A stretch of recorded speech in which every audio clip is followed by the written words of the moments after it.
Hello and welcome to Clash of the Masterminds. I'm your host, Seoulsteal, and today we're casting this ZVP on Inside It Out. At the bottom left, we have ourselves the red Protoss. It is GungFuBanDa. And the top right, we have ourselves the blue Zerg. It is Scarlett. So this is game 3 between these two. In the previous games, they went on to long macro, hour-long Sky Toss versus Sky Zerg.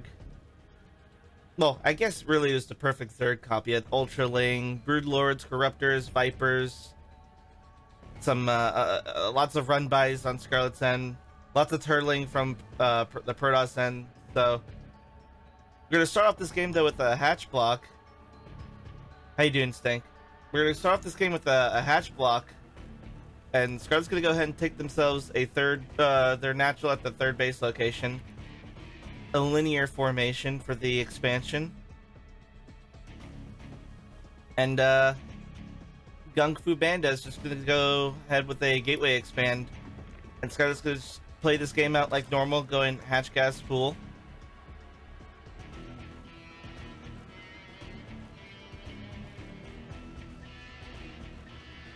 GungFuBanDa. Okay, I was gonna say, are they gonna go ahead and go Cyber then Nexus? Because it looked a little iffy there. It looked like they may have wanted to bluff it, but bluff the expansion, but maybe not. Got some worker harassment going on, forcing Scarlett to focus their attention on microing the workers to keep them stacked on the mineral patch.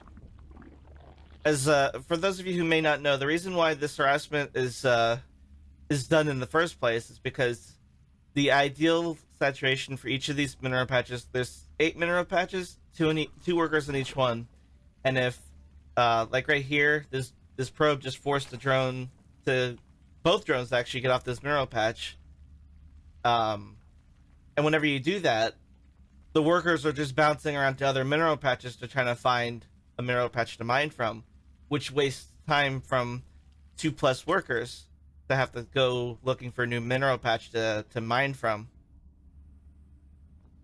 So that's why it's so efficient to do that in the first place, whether it's against a Zerg. Typically it's done against Zerg. Against Terran, you're not really going to see Protoss do that as much as you would, just because Terran can wall up the probe and stop the probe from being able to escape. Death is going to go ahead and go across the map behind the Stargate. The Adept is going to see the third, but it's also going to see the natural expansion. Queen is going to throw the Adept away, and then we have a second Adept coming along here. A third Adept is actually being made as well. I guess GungFuBanDa is going to keep making Adepts and sending them across the map. Not sure if they're going to go for Oracle, like just Oracle, Void Ray. Oracle first. The Adepts scouting around, looking for tech, looking for drone saturation, and they're going to go ahead and head on, the Adepts are going to go ahead and head back home. And Scarlett looking to take, sorry, not Scarlett, GungFuBanDa is looking to take a third base, a really quick third base. Scarlett just starting to mine gas again in the meantime. Third base does go down, but the Lings are here to scout it out. Not going to be able to deny it or anything like that. But these Adepts are going to keep an eye on the Zergling count and keep track of where they are. Oh, but GungFuBanDa almost overstepping the boundaries. Wasn't going to lose more than one Adept if the first round was successful. And we do have a Twilight Council now on the way.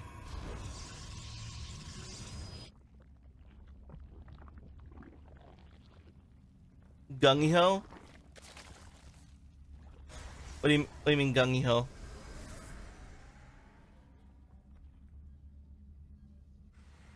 Anyway, we have 2 oracles going across the map here. There's already 3 queens here to stop this oracle harass though at the third base location. So not a whole lot's going to be done. We do have 1 worker that does go down. And these oracles are going to have to just go ahead and retreat.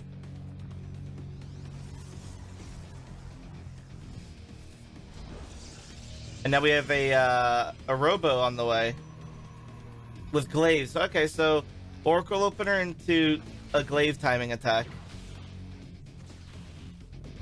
Fourth base going down for Scarlett at the same time, and we do have a few lings just scouting around, keeping an eye on what's going on.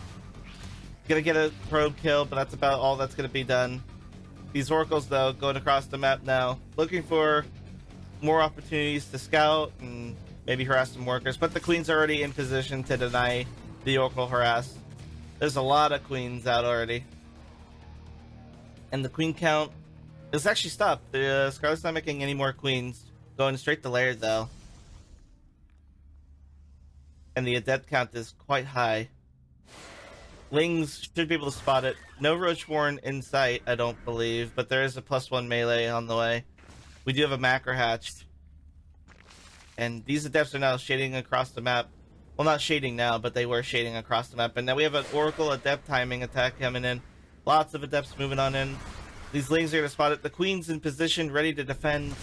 It's going to take everything Scarlett has to stop this attack from doing it. Well, I mean, these adepts are getting kind of stopped dead in their tracks here. Lings are going into the main. The adepts are going to go into the fourth and see that there's nothing there to harass. But they're going to take a stance at the fourth base location just simply because it's the safe spot for them to sit at.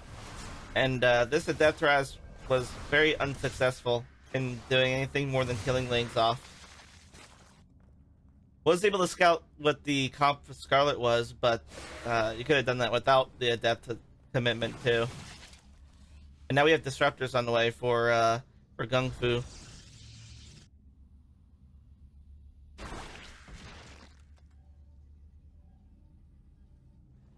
Lots of lings still being produced. +1 melee is nearly finished. We have Baneling Nest and an Infestation Pit on the way.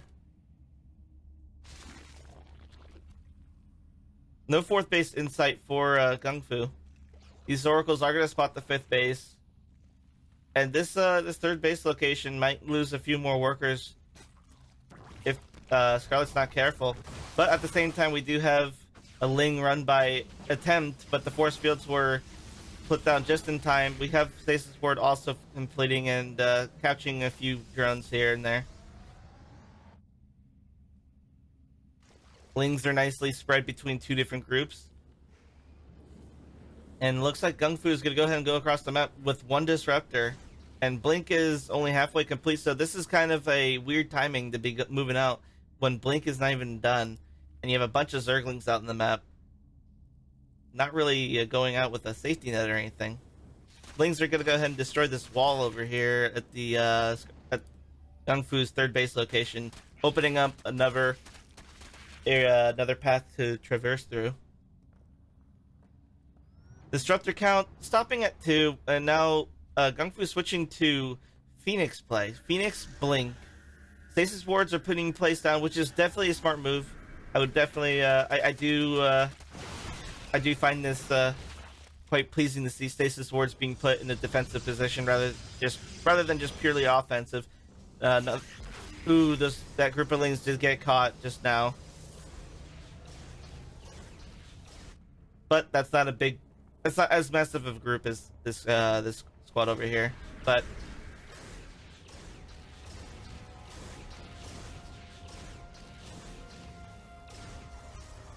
GungFu is going to be able to secure this fourth base location, and those lings are actually going to get away with very few losses. I think 2 to 3 lings. It may have been only a bit 2. The blood splatters is what I'm going off of.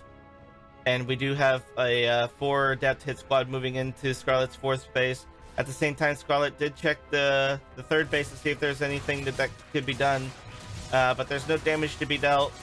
On the other hand, though, 2 drones do go down for Scarlett to the 4 adepts. Those definitely not worth it, but something had to be done. An attempt needed to be made. But now we have Colossus on the way.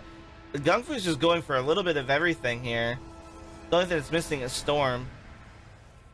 This is a pretty complex Protoss army. Just a little bit of everything mixed in. You got Stalkers, Charge Lots, you have... Well, we did have Adepts, but they're kind of gone. Disruptors, Colossus, Sentries, Oracles. Well, the Oracles aren't coming with the army for some reason. This army's moving out. It's just the Stalkers on its own for now. to clear the creep tumors. Blink is completed, so that's why GungFu's feeling kind of safe to be able to make this move. But Scarlett, with Lurkers, Ling, looking to find an opportunity to pounce on this Protoss army. But, well, this is the best opportunity now, I would say, is when GungFu's going around this area. Fires a warning disruptor shot. I was just saying this is probably the best opportunity just because there's multiple paths to get a full surround on the Protoss army, but I don't think Scarlett felt comfortable with wanting to pounce right then just because the Ling lurker count. Oh, the Vipers are not here, so probably would have felt fine. The Zerg army, I would say, is stronger than the Protoss army in this scenario. Lots of lurkers. Not a whole lot of anti-lurker within this Protoss death ball. In fact, I would say needs more Colossus and Disruptors for what the Protoss is up against.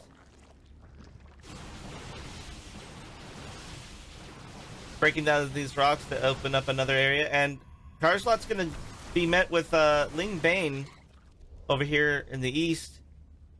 In the middle of the map, Lurkers are going in to position themselves between the third base and the Protoss army, cutting off the retreat path. And here we go. Looks like we're gonna have ourselves a Ling Lurker surround. Lots of Lurkers bouncing down to instant recall, but a lot of the army is gonna go down. If not most of it does go down. The Colossus is the sole survivor, and that was a lot of DPS for Scarlett. Way too much for GungFu to be able to deal with. And now the counterattack from Scarlett coming into the Protoss base, yoinking the essential units to survive, to hold this. Well, maybe not the Immortal. The Immortal's not really going to do a hell of a lot versus this many Lurkers. The Colossus, though, with the range upgrade, could possibly do a lot of damage to this, but the DPS is just too dang high. Too many Lurkers. We have Ling Bane counterattack over in the east as well. So we got two Zerg fronts going on simultaneously, and these Lings and few Banes are going to make connections on the cannons and clear this base out. The Lurkers are now on the retreat. There's no more supporting units for the Lurkers.